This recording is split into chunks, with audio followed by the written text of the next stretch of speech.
Como primer conferencista magistral de esta mañana, me permito presentar el tema relacionado con estrategias de intervención que aumentan el compromiso hacia el ejercicio físico, la cual estará disertada por el doctor Juan Antonio Moreno Murcia, de la Universidad Miguel Hernández de Elche, de España. El doctor Juan Antonio Moreno Murcia es doctor en psicología, secretario ejecutivo de la Red Euroamericana de Motricidad Humana. Asimismo es presidente de la Asociación Iberoamericana de Educación Acuática, Educación Especial e Hidroterapia, editor de la Revista Internacional de Ciencias del Deporte y de la Revista de Investigación en Actividades Acuáticas. Ha dirigido 30 tesis doctorales y es autor de más de 400 publicaciones indexadas, además de autor de 30 libros. Él es el doctor Juan Antonio Moreno Murcia. Bienvenido.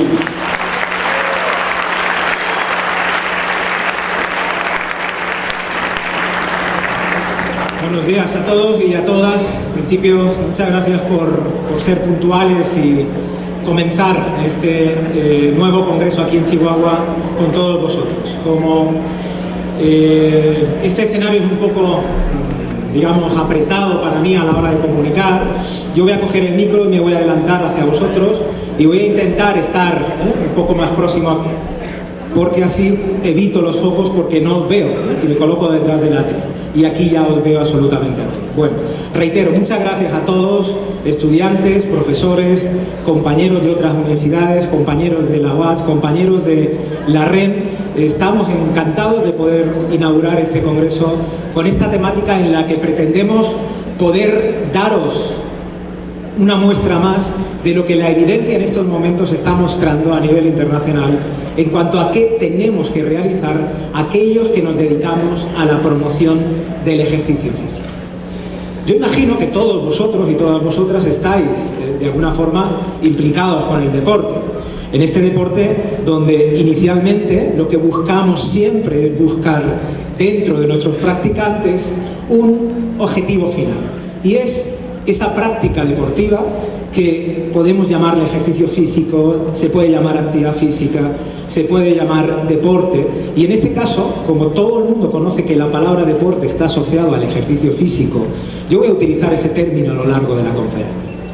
Este deporte permite poder tener una visión del mismo en cuanto al modelo de práctica, una práctica que está asociada a esta forma de obtener una maximización del rendimiento, y luego existen otros modelos en los que la gran mayoría de nosotros nos encontramos inmersos. Un modelo de práctica deportiva que busca integrar dentro del estilo de vida, en el tiempo de ocio, el ejercicio físico por todas esas bondades que de alguna forma se obtienen con la práctica del ejercicio. Sería absurdo que yo perdiera tiempo en explicar por qué es bueno hacer deporte, pero sí que yo voy a intentar argumentar los motivos que hacen que los seres humanos nos muevan para hacer las cosas. Por lo que si damos en la clave de estas variables que tenemos que manejar en nuestra práctica, estaremos asegurándonos el ofertar un escenario a nuestros practicantes en el cual ellos se vean totalmente identificados con lo que quieren hacer. Este objetivo de esta práctica que la gran mayoría de nosotros llevamos a cabo normalmente viene provocado por unos determinados escenarios de práctica. Estos escenarios que buscan de alguna forma cumplir unas expectativas que desde la pequeña edad o desde la infancia, lo que buscamos en ellos es intentar que consigan esto que la gran mayoría de nosotros busca en la vida. ¿Que no es otra cosa que hacer deporte? No, mentira. Lo que buscamos es intentar estar satisfechos con nosotros mismos y con la vida. Por lo tanto, el ejercicio físico no tendría que buscar nada más y nada menos que dejar satisfecho a quien lo practica. Porque si yo no lo dejo satisfecho cuando practica, a la segunda, a la tercera, a la cuarta, a la quinta vez va a dejar de querer volver a esta práctica. Por lo que la pregunta es cómo lanzamos o cómo impulsamos desde nuestra labor esta actividad de cara a que lo que nosotros estamos ofreciendo realmente consiga ese comportamiento que nosotros deseamos. Vamos a continuar con un pequeño vídeo que me gustaría empezar para reflexionar sobre esta ponencia.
Como veis, finalmente, todos los seres humanos recurrimos al modelo en el que históricamente nos hemos formado o en estos momentos nos estamos formando. Aparece una figura, que es la figura autoridad, que es el papá, es la mamá, es el maestro, es el entrenador, es la entrenadora, es la monitora. Esta figura autoridad está mostrando un camino que, en la medida que se ajuste a determinadas evidencias que en estos momentos la ciencia presenta, podremos ajustarnos a un modelo que realmente responda a la realidad. Por lo tanto, el modelo en el que nos apoyamos es un modelo que de alguna forma lo que busca es que presente ese interés final que nosotros queremos buscar en nuestros usuarios, practicantes, estudiantes, deportistas. Por lo que, partiendo de este estado inicial, yo tengo que estar interesado por aquello que hago, puesto que voy a ser el modelo en el que el referente de los estudiantes o deportistas van a fundamentarse. Atendiendo a ello, yo os voy a hacer una pequeña pregunta, y os voy a pedir que colaboréis conmigo. Mirad, me gustaría que sacarais vuestro smartphone y utilizarais el lector de código QR. Le saquéis una foto a este código QR y me digáis y contestéis. Mirad, es una presentación la que vamos a hacer ahora en la que necesitamos que vosotros participéis. Queréis vuestra opinión, porque en función de la opinión, pues yo voy a aportaros reflexiones. Por lo que, ánimo, hacerle una foto y, en este sentido, para aquellos que no lo sepáis, yo voy a reproducir con vosotros lo que en teoría tendríais que hacer. Yo abro mi programa de código QR, lo coloco delante y automáticamente me detectará el acceso a un cuestionario en el que tenéis que poner una valoración o dar respuesta a una pregunta.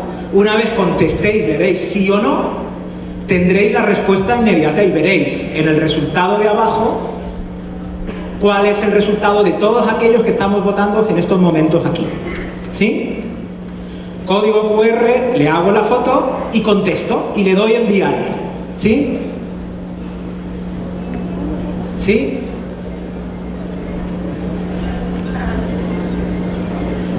Bueno, pues atendiendo a esta pregunta, nosotros podríamos ver y recabar esa información de todos los que aparecen en la sala y podríamos ver pues cuántos de nosotros realiza ejercicio. Por lo que el ejemplo del ejercicio podría ser el determinante inicial de hacia dónde vamos. ¿Cómo? Desde el principio, yo quiero ser un promotor del ejercicio físico y no doy ejemplo de ello. Cuando hablamos de ejercicio físico hablamos de esa práctica mínima que la OMS ya estableció hace mucho tiempo, de 3 días a la semana, de no menos de 45 minutos. Esto es realizar ejercicio físico. Bueno, pues atendiendo a ello, si somos practicantes y somos un modelo, de alguna forma nosotros podríamos adentrarnos en, cuando practicamos deporte, qué indicadores son los que buscamos cuando nosotros realizamos el ejercicio. Por lo que podríamos resumir que estos indicadores podrían ser de índole biomecánico, indicadores donde aparecen los elementos técnicos y tácticos, indicadores que yo busco en la práctica que están asociados con factores psicológicos, o también indicadores que estarían asociados a variables biológicas, a variables bioquímicas e incluso variables morfológicas. Todos sabemos que de estas tres son las que nosotros utilizamos en nuestra programación y planificación para el entrenamiento o para la práctica, mientras que las otras tres son elementos que difícilmente nosotros podemos modificar, por lo que no le vamos a dedicar tiempo a ello, puesto que no podemos modificar genéticamente y legalmente en estos momentos al ser humano para conseguir lo que queremos. Por lo que nos tendríamos que sentar en estas variables que aparecen aquí. Y ante ello yo os hago otra pregunta, ante la que me gustaría que contestarais. ¿Cuál de estos factores creéis que son los que son más importantes para predecir el rendimiento deportivo en vosotros cuando practicáis? ¿Son factores derivados de que mi entrenador o mi entrenadora se preocupe por la forma física, por elementos técnico-tácticos, con elementos de lo que se llama calidad de enseñanza o con elementos que tienen que ver con los resultados de la relación entre el entrenador y el deportista? Yo me apostaría a una cena con todos vosotros, y eso que sois bastantes, a que las variables que más peso tienen en este resultado final de vuestra valoración tienen que ver con los que este estudio de hace ya bastantes años nos vienen a indicar. Mirad, este estudio nos indicaba, cuando se le preguntaban a los deportistas cuál era lo más importante que valoraba en la práctica, las variables que tenían que ver principalmente con los elementos de la relación interpersonal entre el entrenador, la entrenadora y el deportista, y cómo se daba esa comunicación. Por lo que, si yo sumara ese peso en tanto por cien, estoy observando que casi el 70% de lo que yo hago en mis entrenamientos, en mis clases, con mis usuarios o deportistas, tiene que ver no con cuánto entrenamiento yo sé, cuántos elementos técnicos y tácticos he estudiado, y estoy a la última con la evidencia, sino cómo me relaciono y, mejor dicho, cómo le transmito la información. Por lo que esta variable se convierte, desde nuestro punto de vista, en una clave dentro de la adherencia del deportista. Por lo tanto, podríamos hablar de lo que se llama estilo del entrenador o estilo interpersonal. ¿Qué es esto del estilo del entrenador? Podríamos hablar, si os preguntara a vosotros qué tipo de estilo de entrenamiento tenéis, ¿os podríais definir a vosotros mismos? ¿Os habéis visto dando la información, entrenando, comunicando? Bueno, pues en líneas generales podríamos tener dos tipos de entrenadores. Este entrenador o entrenadora que se caracteriza por esta palabra, y perdonadme por la expresión, de feroz, o este otro deportista o esta otra profesora que se caracteriza por un modelo en el que podemos denominarlo amistoso. Si nosotros recabáramos un poco la definición conceptual de hacia dónde va cada uno de ellos, lo primero es, bueno, ¿vosotros qué deportistas o qué entrenadores creéis que sois? ¿Sois feroces? ¿Sois amistosos entrenando? ¿Qué es esto de ser feroz? ¿Qué es esto de ser amistoso? Bueno, pues en líneas generales, no sé los resultados que saldrán aquí, pero los podréis ver, el 80% de los asistentes normalmente a todas las conferencias y a todos los cursos, año a año, son entrenadores feroces. ¿Qué es esto de ser un entrenador feroz? Bueno, pues cuando hablamos de entrenador feroz, hablamos de controlar un modelo a través de un modelo tradicional que se denomina modelo instruccional de enseñanza, donde me centro no solamente en transmitir el conocimiento, que es condición sine qua non que tengo que tener, sino verdaderamente en la forma en la que yo expongo este modelo. Y se caracteriza, como todos sabéis, por un modelo pasivo del deportista. El deportista solamente recibe, no participa en ese modelo. Este modelo, caracterizado por el estilo controlador, lo que hace es apoyarse en la presión por parte verbal del entrenador al deportista, y con una intención muy clara de apoyarse en elementos extrínsecos. ¿Qué sucede con estos deportistas o practicantes? Que cuando viene la derrota, siempre tiran pelotas fuera. Nunca es culpa suya. Siempre es culpa de algo externo que está fuera de mi alcance. Y además, ¿sabéis qué? Son cuando vienen los problemas, los primeros que se retiran del programa. Por lo que apoyarse en factores externos tiene ese riesgo. Y este es el elemento que lo caracteriza este estilo controlado. Históricamente, el enseñar de forma controlada, ¿qué es? Asegurarme la competencia. Claro, yo enseñando, diciéndole lo que tengo que hacer, me aseguro que los resultados se den. Pero ¿sabéis qué sucede? Que en línea general las evidencias nos están mostrando que los elementos negativos heredados de este modelo de cara a las consecuencias son mayores que los elementos positivos. ¿Qué sucede? Que muchos entrenadores y muchas entrenadoras creen que el control lleva al caos. Si no hay control, hay caos. Claro. ¿Pero qué sucede? Pues sucede esto, que yo, aunque intente indicar continuamente lo que tienen que hacer, muchas veces no consigo el objetivo. ¿Cuántas preocupaciones pasan por nuestra mente hasta este mismo momento, retomando situaciones en las que participamos diariamente?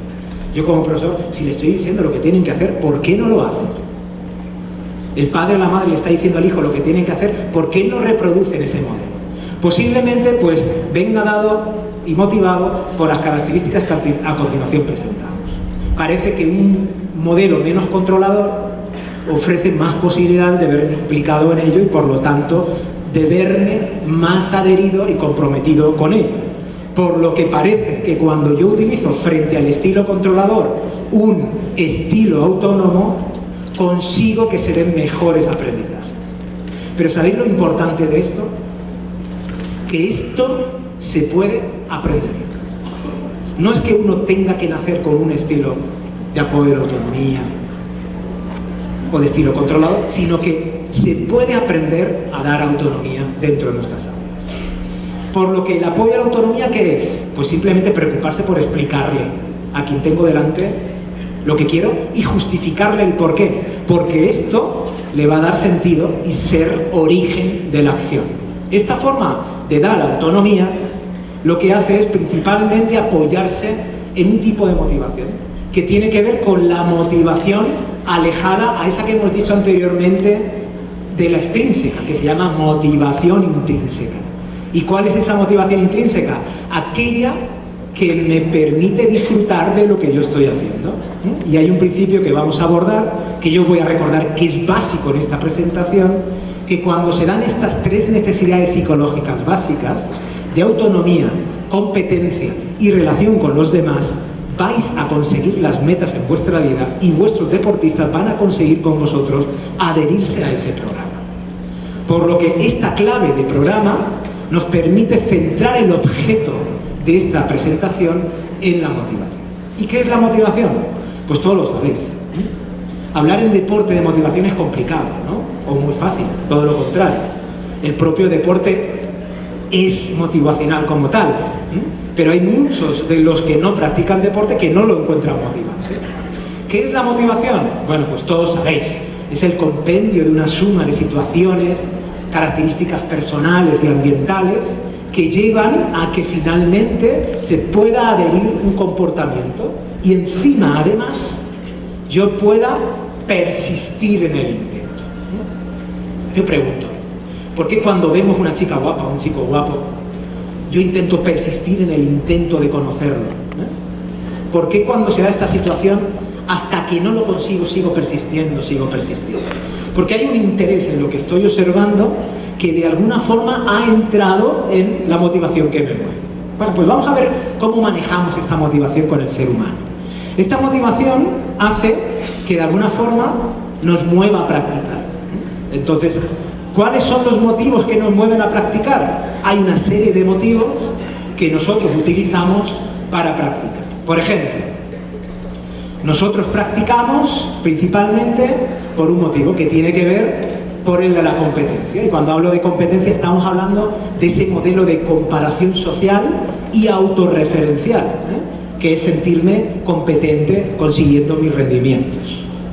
Otro de los motivos por los que practicamos son aquellos que están asociados principalmente a una variable de relación social, la de afiliación o grupo, ¿no? Me siento muy bien cuando yo realizo deporte.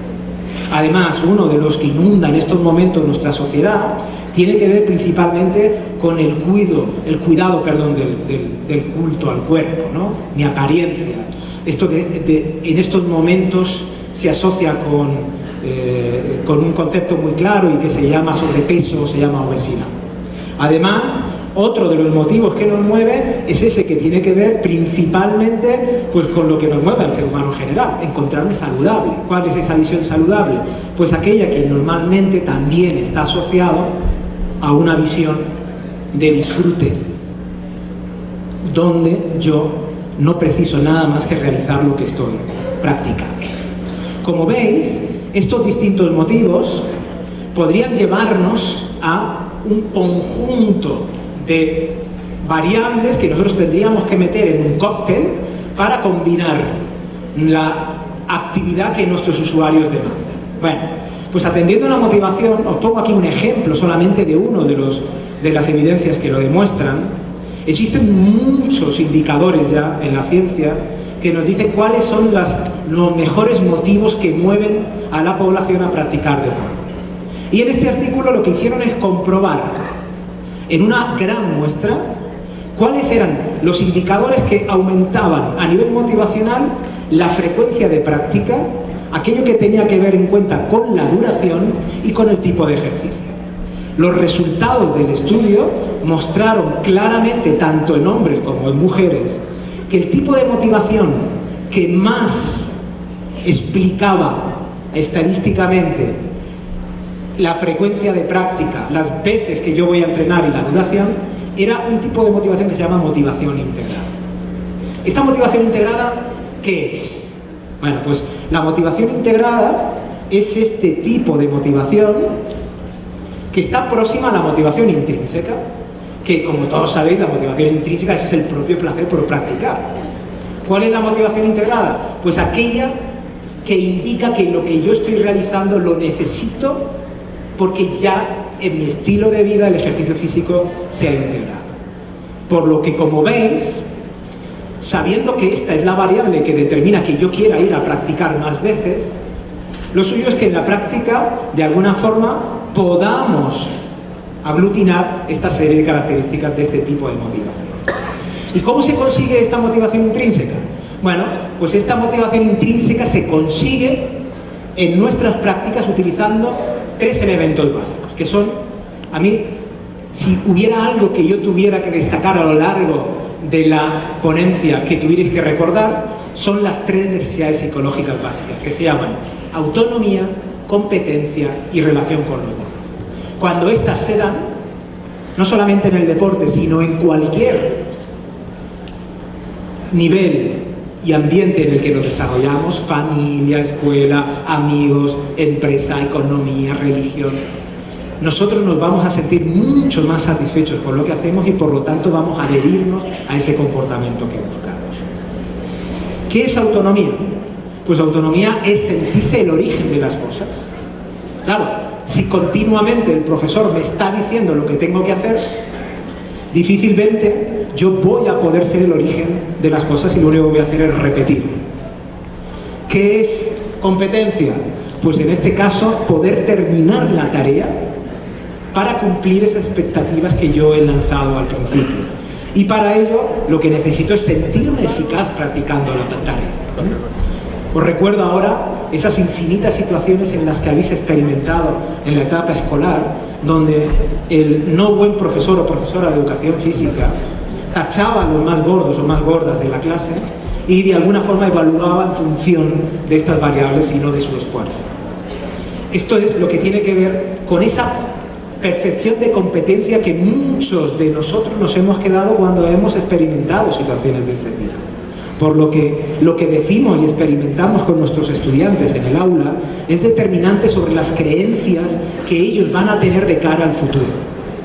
Y nos quedaría la relación con los demás. ¿Cuál es la característica principal? Pues la necesidad de sentirme identificado con un grupo social y que de alguna forma sienta que los otros se preocupan por mí y yo por ellos. Cuando uno no tiene integrado dentro de su estilo o en sus actividades esta variable, nos convertimos en un ermitaño y funcionamos solo en la sociedad. Y de alguna forma no terminamos de estar plenamente satisfechos. Mirad, como ejemplo, os voy a poner un pequeño vídeo donde se dan estas tres necesidades psicológicas básicas con una experiencia previa y con un resultado formidable final.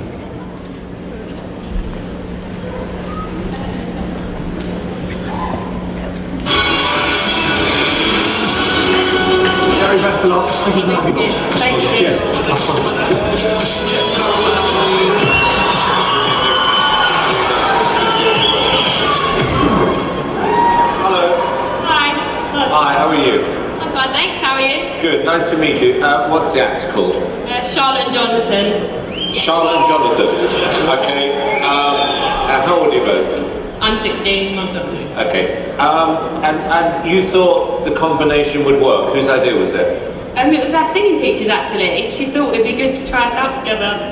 And we both sounded quite good when we sang what we did. Okay, you're not saying much, Jonathan. Are you shy? Sometimes. I've always had sort of problems with my size since I can remember. And when I was in sort of primary school, it was back then really that I had sort of the mick taken out of me, and it kind of damaged my confidence quite a bit. When people would say something to me, it'd just take a little piece out of me in a sense. I'm quite protective of Jonathan. Like, if I was there and someone stood there and said something to him, I couldn't sit there with my mouth shut. Before you make a judgment on someone, I think you really need to get to know them. It's not, as cliche as it's not judging a book by its cover. You've got to read what's inside.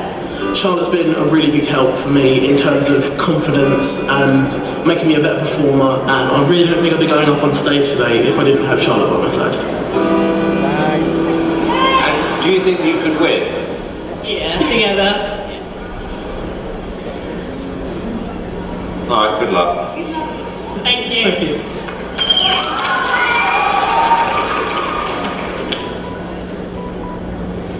Here we go.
Bueno, como podéis detectar, gracias a ese apoyo que tuvo durante la preparación, gracias al compartir durante todo ese proceso de ensayo y gracias a un escenario que le permitiera poder actuar, se consiguen, en un ejemplo como este tipo, cumplir estas 3 necesidades psicológicas básicas, y en este caso para todo tipo de personas.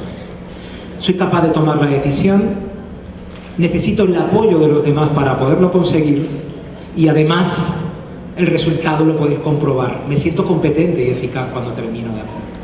Esto es algo vital dentro de nosotros. Yo os voy a hacer una pregunta, no quiero que me la contestéis, pero sí que reflexionéis. ¿Qué hacéis cuando no os encontráis bien? ¿A quién vais? ¿Qué es lo que queréis? Lo único que queremos es tener el punto de apoyo al lado que de alguna forma me ayude a poder seguir. No que venga alguien y me dé un palo, o que venga alguien y me diga lo mal que lo estoy haciendo. No, todo lo contrario. Si lo que yo quiero es llorar para poder mejorar, pero necesito que me ayudes. Y esta es la función que de alguna forma el educador, el instructor tiene que adoptar en este camino, independientemente de la dificultad de la meta.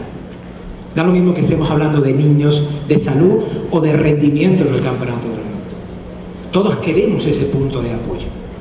Tengo un caso reciente en el reciente campeonato del mundo de judo en Europa, donde un compañero mío entrena a una deportista que ha sido medalla de bronce en su categoría. Bueno, pues esta persona ha sido entrenada bajo este modelo durante sus años, y las primeras declaraciones que ella manifestó no fueron de ego ni de haber conseguido la medalla, sino de agradecer el trabajo realizado por todos aquellos que habían compartido con ellos durante este proceso para poder obtener esa meta. Este es el resultado final que vemos en deportistas como Rafael Nadal, después de largas etapas de lesión, donde declaraciones de su entrenador, en el que después de mucho tiempo deja de entrenarlo, valoran verdaderamente estas variables y no tanto los elementos técnicos o retos conseguidos. Atendiendo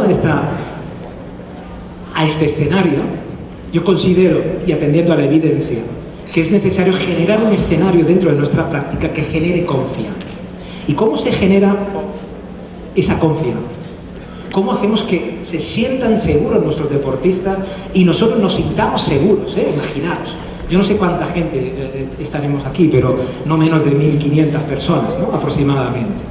Claro, me gustaría que alguno de vosotros pudierais dar el salto, poneros aquí y mirar.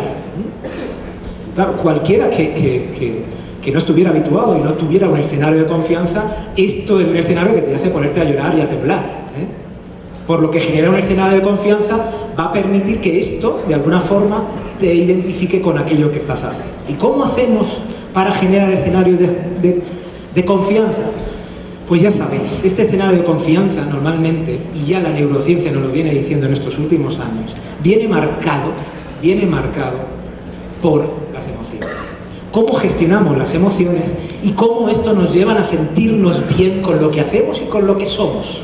Y este se llama el concepto de autoestima con la variable afecto. Os recomiendo, si queréis profundizar en ello, un buen libro que nos explica cómo funciona el cerebro y que conociéndolo podemos adentrarnos mucho en este estilo motivador que yo estoy explicando. Por lo que, teniendo en cuenta este elemento de afección, nosotros podríamos identificar claramente cuándo un escenario es de confianza y cuándo un escenario no es de confianza. Y vais a ver cómo las emociones tienen que ver con la racionalidad. Os voy a poner un pequeño ejemplo de cómo esta situación se da desde los primeros meses de vida. Mama's going to sing you a song. You want me to sing a song, Let me know how you feel about the song, okay? I don't want you to come around here no more. I beg you for mercy. You don't know how strong my weakness is, or how much it hurts me. 'Cause when you see it's over with her, I want to believe it's true. So I let you in, knowing tomorrow I'm gonna wake up missing you, wake up missing you, when the one you love's in love with someone someone else. Don't you know it's torture? I mean it's a living hell. No matter how I try to convince myself, this time I won't lose control. So I let you in, knowing tomorrow I'm gonna wake up missing you, wake up missing you. Oh, you feel the pain in the songs, you tears, you cry. Este es el ejemplo de cómo se puede llorar de alegría. Y en un bebé, no es que ya esté formado neuropsicológicamente, sino que desde los primeros meses de vida podemos identificar cómo, y esta es una frase que parece ilógica, las emociones gobiernan la razón. Todo el mundo sabe lo que quiere, ¿no? Yo recuerdo una reciente experiencia hace poco tiempo en el que pues yo tenía que presentar el currículum ante un determinado grupo de académicos, ¿no? Y tras presentar ese currículum, pues me permití presentar ese otro currículum familiar, social, en el que pues yo me siento apoyado y me siento muy identificado, ¿no? Y aparecían mis compañeros de trabajo, mis compañeros de amistad, del colegio, del barrio, y luego aparece mi familia, ¿no? Y en el momento que apareció mi mujer, mi razón desapareció y la emoción pudo, porque me tiré 5 minutos llorando delante de los académicos sin poderme aguantar, ¿eh?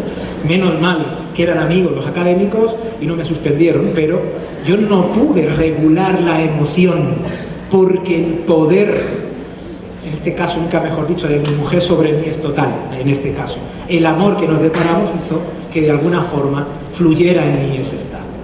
Esto es muy importante para este modelo el que yo vengo a presentar. Un modelo en el que, bueno, como os he dicho, la razón pueden ser gobernadas por las emociones. Y es una reflexión que a mí me gustaría compartir con vosotros de una forma muy sencilla. En el libro de Tirapu que os acabo de presentar aparece muy bien referenciada.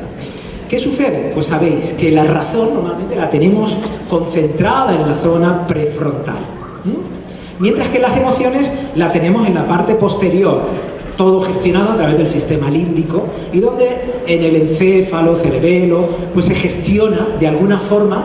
¿Sabéis qué hace nuestro cuerpo? En la medida que va teniendo experiencias va sacando como fotos de lo que experimenta, y esas fotos las asocia a determinadas emociones. Dentro del sistema límbico hay un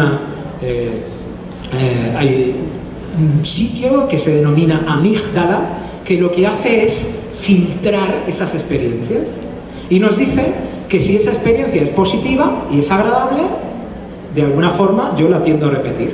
Pero cuando esa experiencia es desagradable, normalmente la amígdala lo que hace es como cerrar y lo que hace es estrangular, ¿no? Y es estas situaciones cuando nosotros nos bloqueamos o no queremos seguir porque la experiencia no es positiva. Bueno, pues sabéis que van unas conexiones entre la zona prefrontal, es decir, entre la razón y las emociones, y que la ciencia nos ha mostrado claramente que las vías de transferencia de información de las emociones a la razón son mucho mayores que las que van de la razón a las emociones, por lo que la expresión de las emociones gobiernan la razón viene enmarcada por una explicación neurológica y no experimental. Por lo que, acordaros, no tenemos frío y luego temblamos, perdón, no tenemos miedo y luego temblamos, sino que temblamos y luego aparece el miedo. Mirad, este es un indicador de cómo un escenario puede generar en una niña también de corta edad una forma de actuar.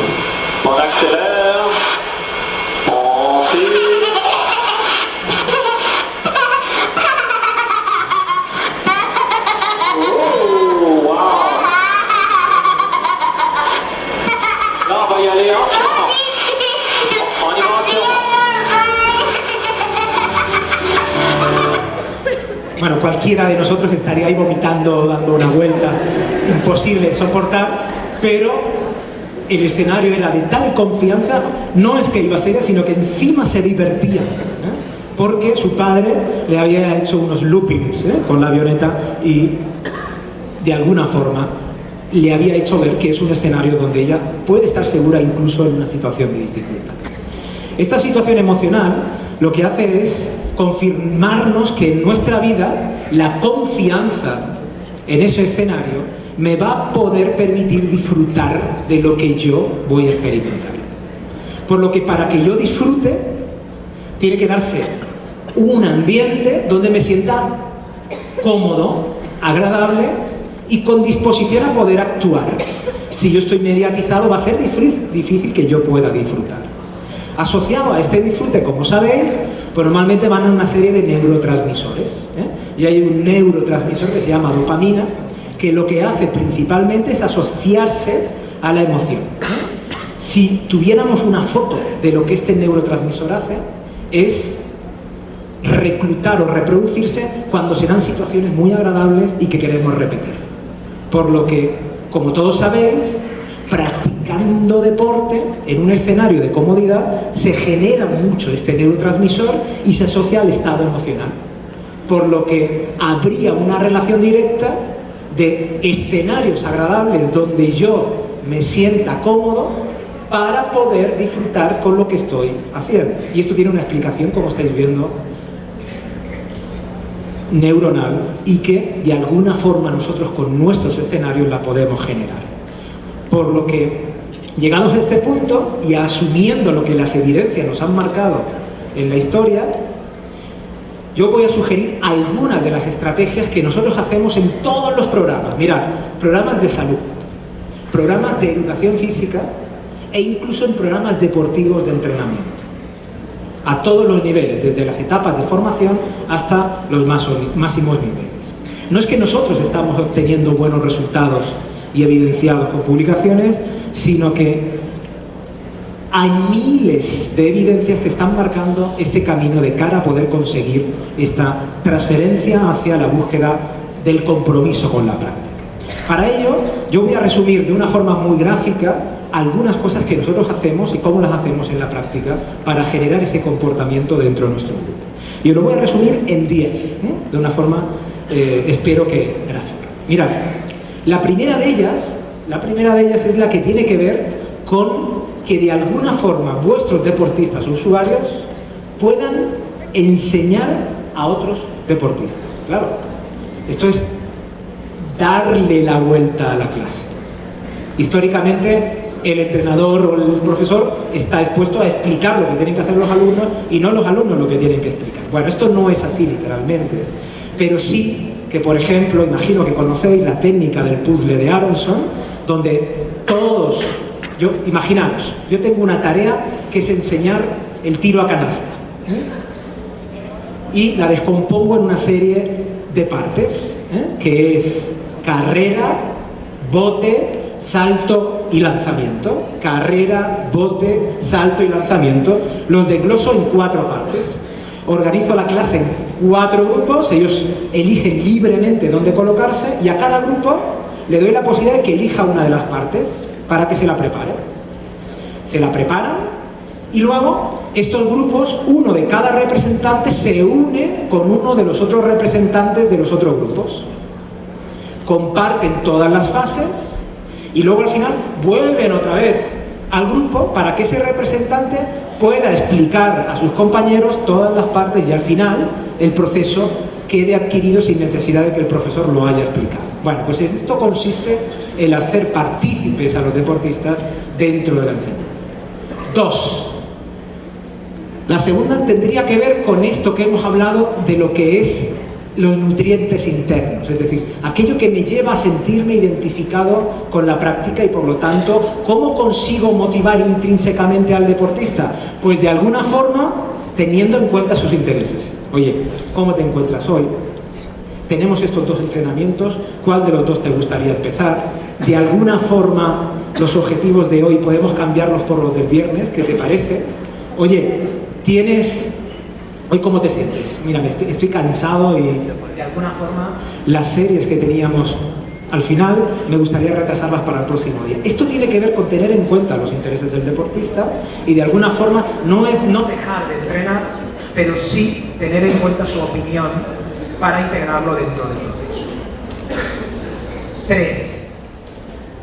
Una de las diferencias de este modelo de dar apoyo a la autonomía frente al estilo controlador es que hay que explicar las razones argumentativas del porqué de las cosas. Ahí es donde está la diferencia, desde mi punto de vista cognitiva, del deportista inteligente del deportista repetidor. ¿Cuál es el deportista repetidor? El que llega al campeonato del mundo ganando el campeonato del mundo siendo repetidor de la práctica, y eso es porque ha sido un talento, pero normalmente esto no se da. El talento y el deportista ganador tiene una visión muy alta de todo aquello que hace. Bueno, pues consiste en explicarle verdaderamente cuál es el objetivo y el porqué de cada una de las tareas que participan. Entonces, bueno, argumentos tenemos muchos y lo que hay que asumir es que no vamos a tirarnos 10 minutos para explicarlo, sino que con un poco más de tiempo de lo habitual podemos conseguir darle razón a lo que se está haciendo. Tercera, esta tiene que ver principalmente con el lenguaje que utilizamos a la hora de comunicarnos. Habitualmente utilizamos un lenguaje pues que está dirigido a variables muy controladoras. Empieza ya, vamos ya, deberías, debes, tienes que, el deber de, donde de alguna forma lo que hacemos con nuestra comunicación verbal es forzar o controlar a la realización.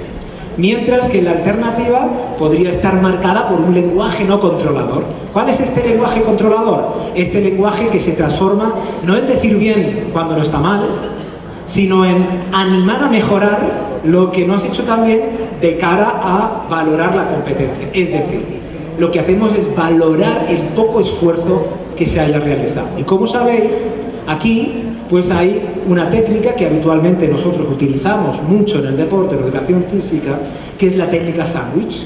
Positivo, mejora, positivo. Es decir, siempre empiezo en positivo, valorando el trabajo, te indico cómo podrías mejorar y tercero, termino animándote a que consigas el planteamiento diseñado y en este caso incluso con tu aportación.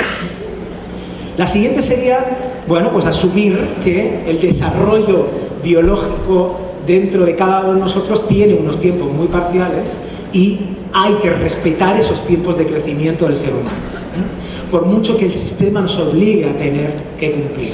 Por ejemplo, esta situación se da muy habitualmente, por ejemplo, en los clubes de natación, donde en las albercas se ve en una calle nadando a niños de 6-7 años y en la otra nadando a niños de 6-7 años pero jugando. Y cuando los padres asisten a la piscina, observan que los niños que están jugando, si los padres no tienen una formación adecuada, lo que hacen es presionar al entrenador o a la entrenadora para que dejen de jugar y se pongan a nadar, ¿no? ¿Cuál error garrafal están cometiendo si dieran ese cambio? Y ahí la labor del técnico es explicarle a los padres el por qué están trabajando el juego para mejorar estas habilidades que en el futuro le permitirá poder tener un mejor rendimiento deportivo a lo largo del tiempo. Por lo que hay que respetar los tiempos.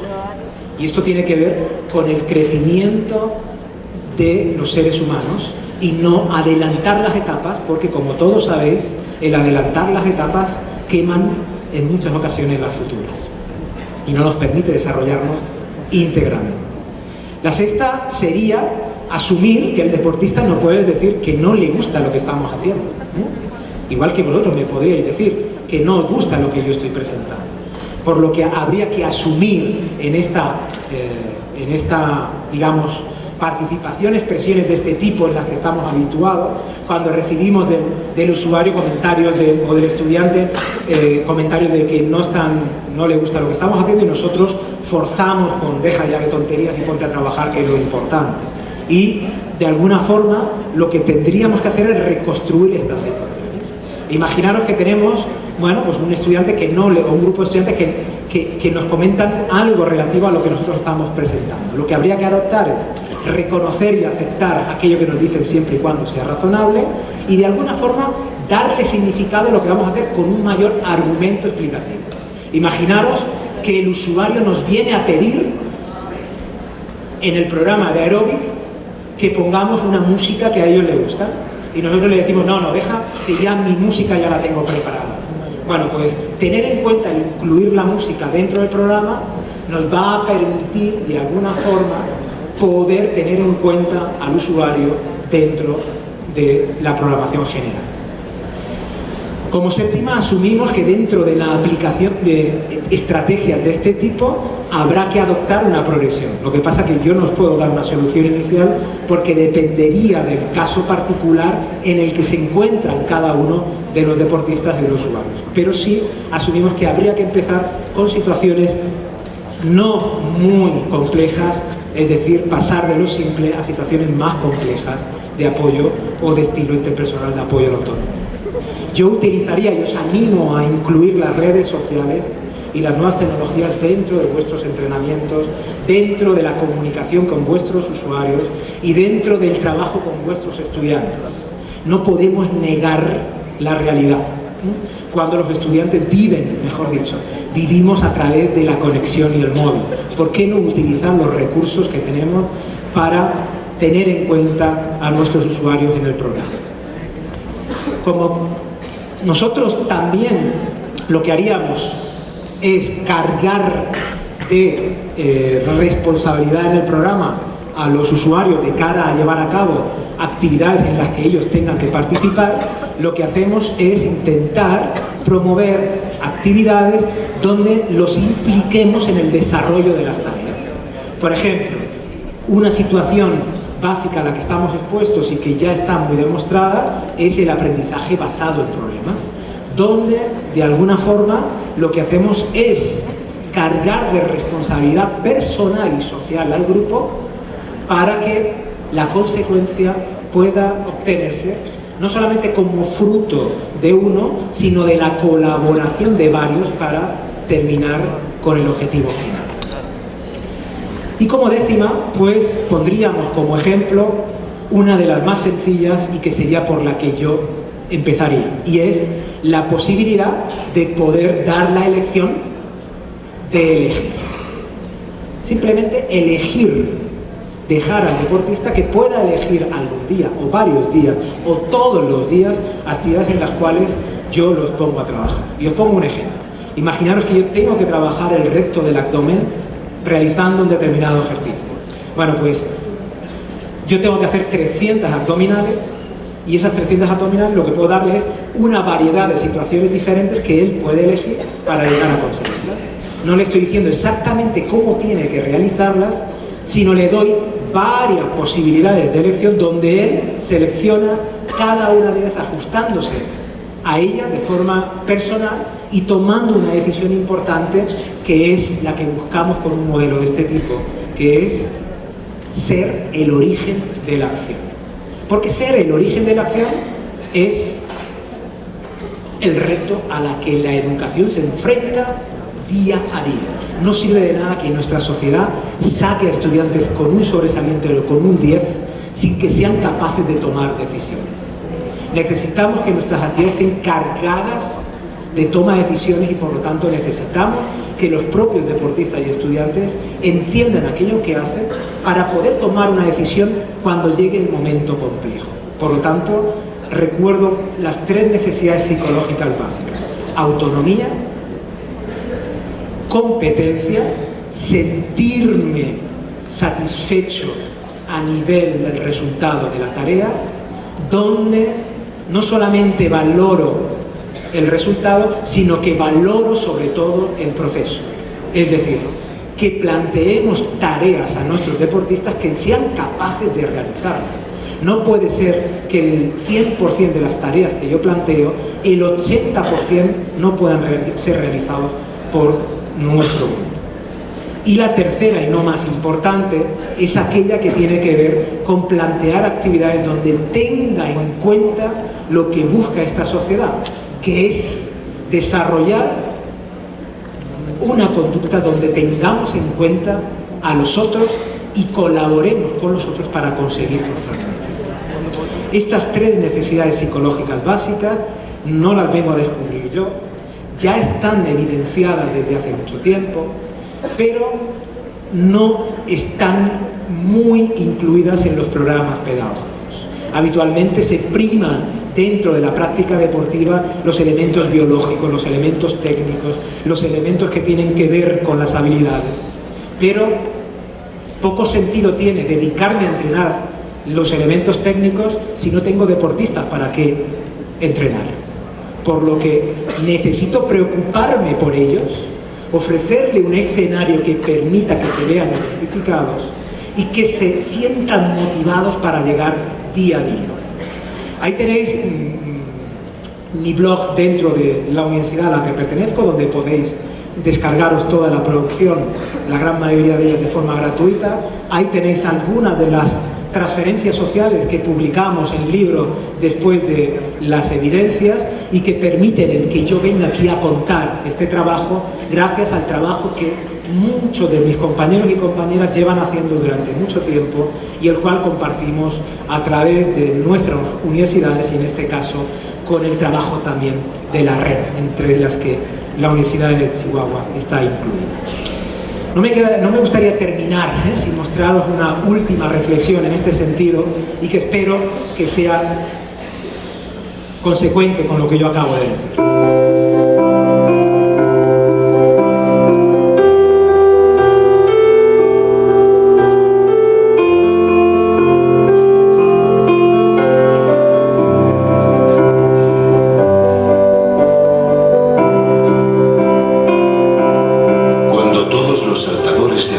Saltaban hacia adelante. Dick Fosbury se atrevió a hacerlo de espaldas. Hoy en día, todos lo hacen así. Alguien tiene que atreverse a cambiar las reglas. Bueno, pues la pregunta es, ¿os atrevéis a cambiar las reglas? Nosotros llevamos ya mucho tiempo cambiando las reglas y ofreciendo ese escenario. Ánimo y espero que la experiencia compartida durante esta hora haya satisfecho esas expectativas con las que inicialmente hemos lanzado esta conferencia. Muchas gracias a todos.